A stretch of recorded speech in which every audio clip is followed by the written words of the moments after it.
Occasionally during the following month I dropped in at 117 Wall Street to inquire how the repairing and refurnishing of the vessel was coming on, how additions to the passenger list were averaging, how many people the committee were decreeing not select every day and banishing in sorrow and tribulation.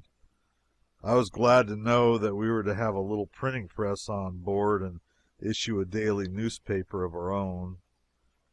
I was glad to learn that our piano, our parlor organ, and our melodeon were to be the best instruments of the kind that could be had in the market. I was proud to observe that among our excursionists were 3 ministers of the gospel, 8 doctors, 16 or 18 ladies, several military and naval chieftains with sounding titles, an ample crop of professors of various kinds, and a gentleman who had Commissioner of the United States of America to Europe, Asia, and Africa thundering after his name in one awful blast. I had carefully prepared myself to take rather a back seat in that ship because of the uncommonly select material that would alone be permitted to pass through the camel's eye of that committee on credentials. I had schooled myself to expect an imposing array of military and naval heroes, and to have to set that back seat still further back in consequence of it, maybe, but I state frankly that I was all unprepared for this crusher. I fell under that titular avalanche a torn and blighted thing. I said that if that potentate must go over in our ship, why, I supposed he must, but that to my thinking, when the United States considered it necessary to send a dignitary of that tonnage across the ocean, it would be in better taste and safer to take him apart and cart him over in sections in several ships.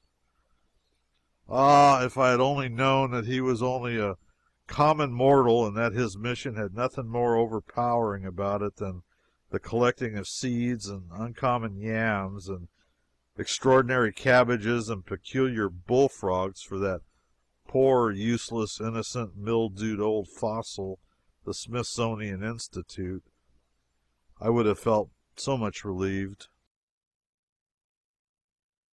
During that memorable month I basked in the happiness of being for once in my life drifting with the tide of a great popular movement.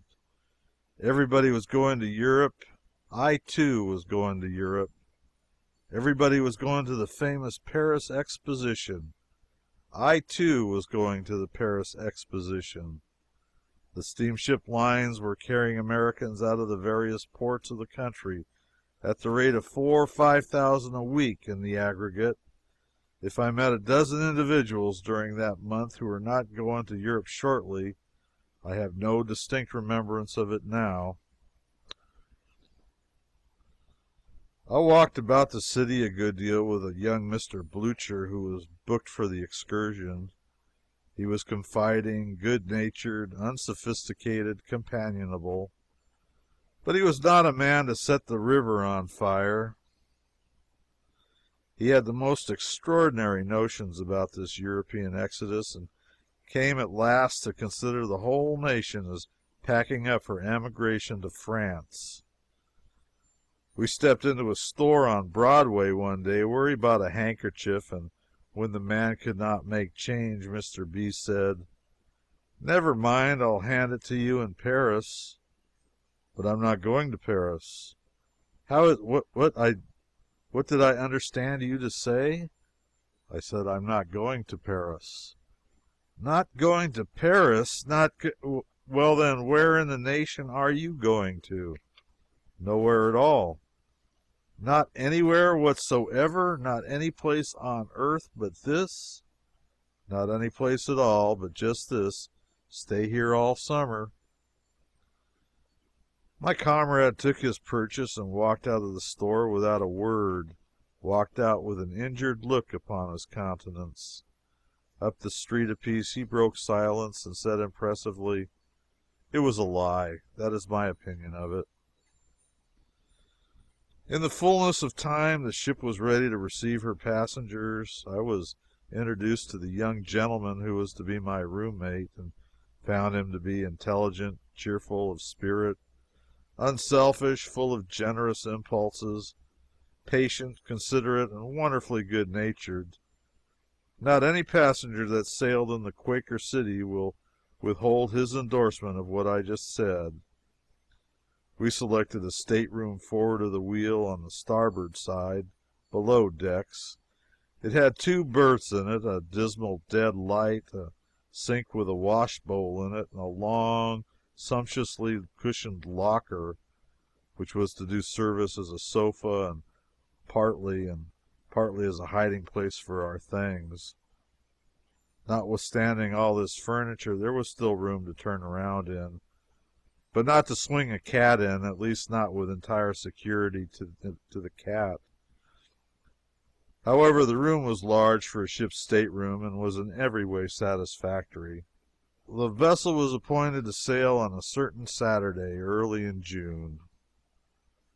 A little after noon on that distinguished Saturday I reached the ship and went on board. All was bustle and confusion. I've seen that remark somewhere before. The pier was crowded with carriages and men. Passengers were arriving and hurrying on board. The vessel's decks were encumbered with trunks and valises. Groups of excursionists, arrayed in unattractive traveling costumes, were moping about in the drizzling rain and looking as droopy and woebegone as so many molting chickens. The gallant flag was up, but it was under the spell, too, and hung limp and disheartened by the mast. Altogether, it was the bluest spectacle. It was a pleasure excursion. There was no gainsaying that, because the program said so. It was so nominated in the bond, but it surely hadn't the general aspect of one. Finally, above the banging and rumbling and shouting and hissing of the steam, rang the order to cast off. A sudden rush to the gangways, a scampering ashore of visitors, a revolution of the wheels, and we were off. The picnic was begun. Two very mild cheers went up from the dripping crowd on the pier. We answered them gently from the slippery decks. The flag made an effort to wave and failed. The battery of guns spake not. The ammunition was out. We steamed down to the foot of the harbor and came to anchor. It was still raining, and not only raining, but storming. Outside we could see ourselves that there was a tremendous sea on. We must lie still in the calm harbor till the storm should abate. Our passengers hailed from 15 states. Only a few of them had ever been to sea before. Manifestly, it would not do to pit them against a full-blown tempest until they had got their sea legs on. Toward evening, the two steam tugs that had accompanied us, with a rollicking champagne party of young New Yorkers on board who wished to bid farewell to one of our number, in due and ancient form departed, and were alone on the deep. On deep 5 fathoms, and anchored fast to the bottom, and out in the solemn rain at that. This was pleasuring with a vengeance. It was an appropriate relief when the gong sounded for prayer meeting. The first Saturday night of other pleasure excursions might have been devoted to whist and dancing, but I submit it to an unprejudiced mind if it would have been in good taste for us to engage in such frivolities, considering what we had gone through and the frame of mind we were in. We would have shone at a wake, but not at anything more festive.